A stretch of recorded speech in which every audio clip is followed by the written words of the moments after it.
Son petit nom, c'est l'éclat, The Shard en anglais. Ses architectes et ses sponsors financiers le voient comme un éclat de verre, une présence fine et transparente dans le ciel de Londres.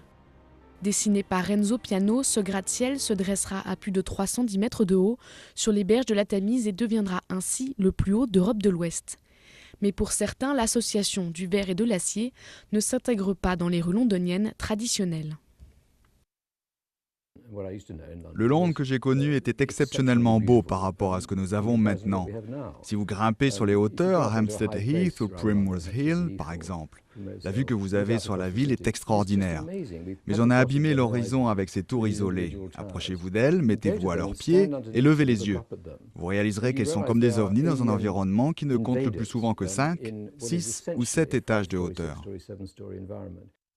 Même si le style londonien est largement dominé par des alignements de maisons de type victorien ou géorgien et par des églises vieilles de plusieurs siècles, les gratte-ciels sont apparus dans la ville dans les années 60. À l'époque, l'opinion publique s'était retournée contre eux et on n'en a plus bâti aucun dans le centre-ville. Mais depuis plusieurs années, des tours ont été construites et d'autres sont dans les tuyaux. Certaines ont même été affublées de noms folkloriques comme le cornichon ou la râpe à fromage. Quand le public tombe amoureux de quelque chose, il aime le plus souvent lui donner un surnom. Les gens ont traditionnellement été assez réticents à propos de l'architecture moderne en Angleterre.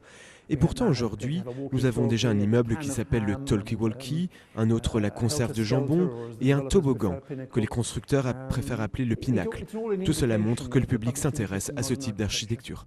The Shard, lui, a suscité une polémique. On l'accuse d'abîmer le paysage, notamment depuis Hampstead Heath, l'un des points de vue panoramiques les plus connus de Londres.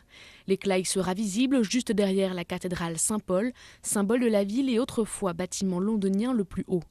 Mais après une enquête publique, la construction a reçu le feu vert.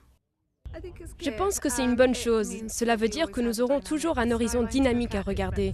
Cela représente la croissance et l'investissement dans la capitale et montre que la ville continue à se développer. C'est positif. La juxtaposition de Saint-Paul et ensuite du Shard va être quelque chose d'extraordinaire à voir.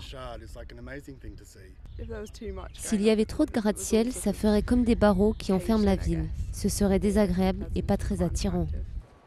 Alors que le Shard continue son ascension, d'autres tours sont imaginées et son titre de plus haut gratte-ciel de la ville sera sans doute de courte durée.